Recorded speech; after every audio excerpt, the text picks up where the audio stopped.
former Italian Prime Minister. He's been quite vocal about the need for extra efforts to actually tackle the virus. Mr. Renzi, thank you for joining Surveillance. When you look at the latest efforts by the Italian government, and when you look at President Trump actually restricting travel from Europe, what more can be done? First of all, good morning. In Italy, of course, it's a very strange situation because for the first time after World War II, we have a limitation in movement, and this is really a revolution for the day-by-day life of 60 million of people.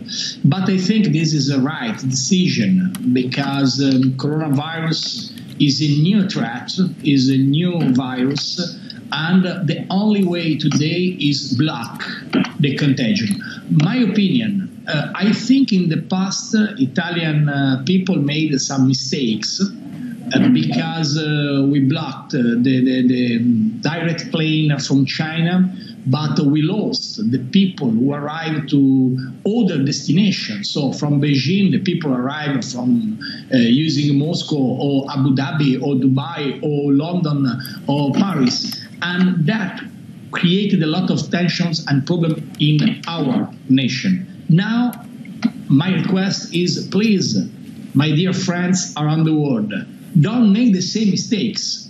And if President Trump yesterday blocked the plane, direct plane from Europe, this is not the solution. The only solution, unfortunately, is block the schools, not block the direct plane, because the spread of contagion is a great problem, and now in Italy, but will be in France, in Germany, in UK, in Spain, and tomorrow, unfortunately, also in USA. So please don't waste time and don't make the same mistakes of Italian government.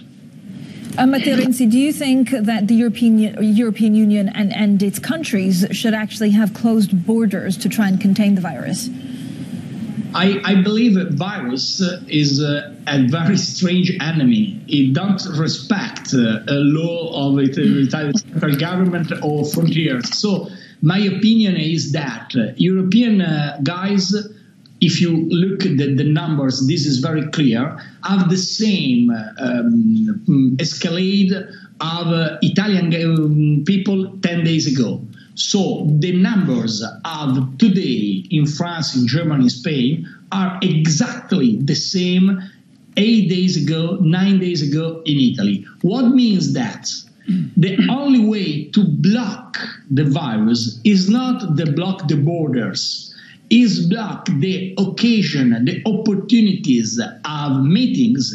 For example, yesterday in the Champions League, the soccer great event around the world, the most important soccer event, football event around the world, the guys, the supporters of Paris Saint-Germain in Paris were very happy because the team won against Borussia Dortmund. Okay, but the authorities blocked the entrance in the stadium. What happened yesterday night?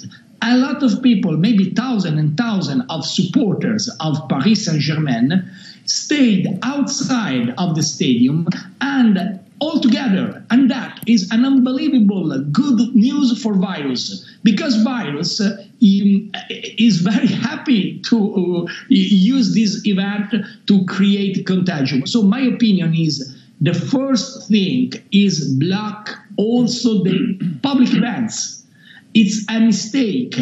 Permit to the people to stay all together, and we as Italians, we know, because we are unfortunately the worst country in the Western community for the moment.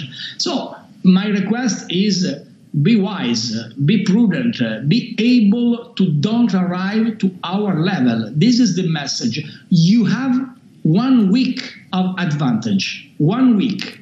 If we lost this time, you lost an unbelievable opportunity.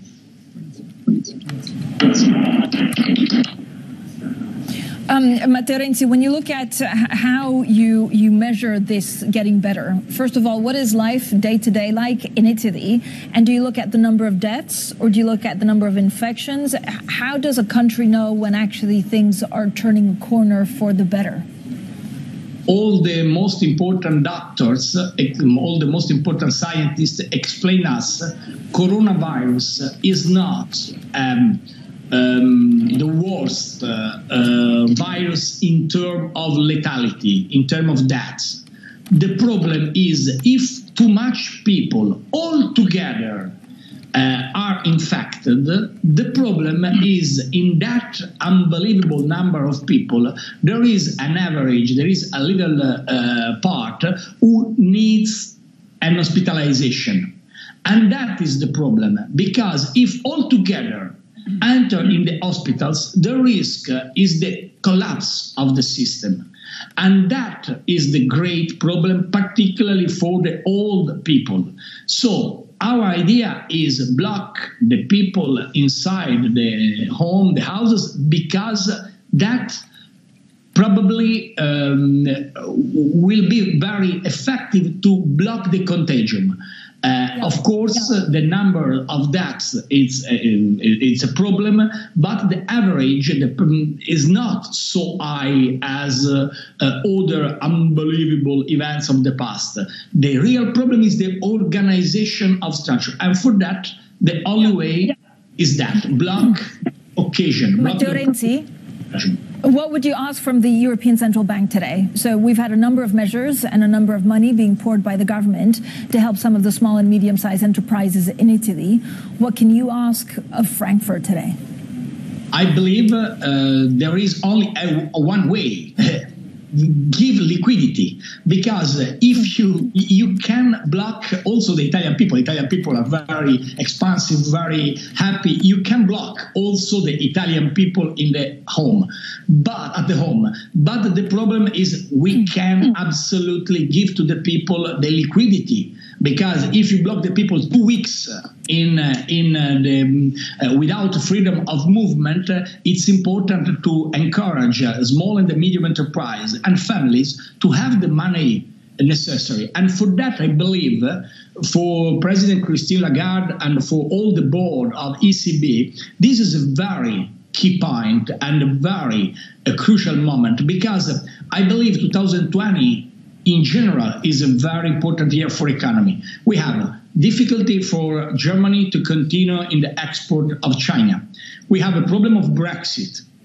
We have a lot of tensions in politics in a lot of areas of Europe. So it's time to change the business model of European Union. This is my view. We need more infrastructure. We need more investment in innovation, in ICT, in digital revolution, in healthcare. But we need also a lot of liquidity. Mario Draghi saved Europe in the last years with the QE, with whatever it takes. We remember the great strategy of President Draghi. Now I think it's time to write a new page, and I believe in Christine Lagarde and in her board, but it's time to act now, particularly for Italy, for liquidity, but next week for all the other countries, not only for Italy.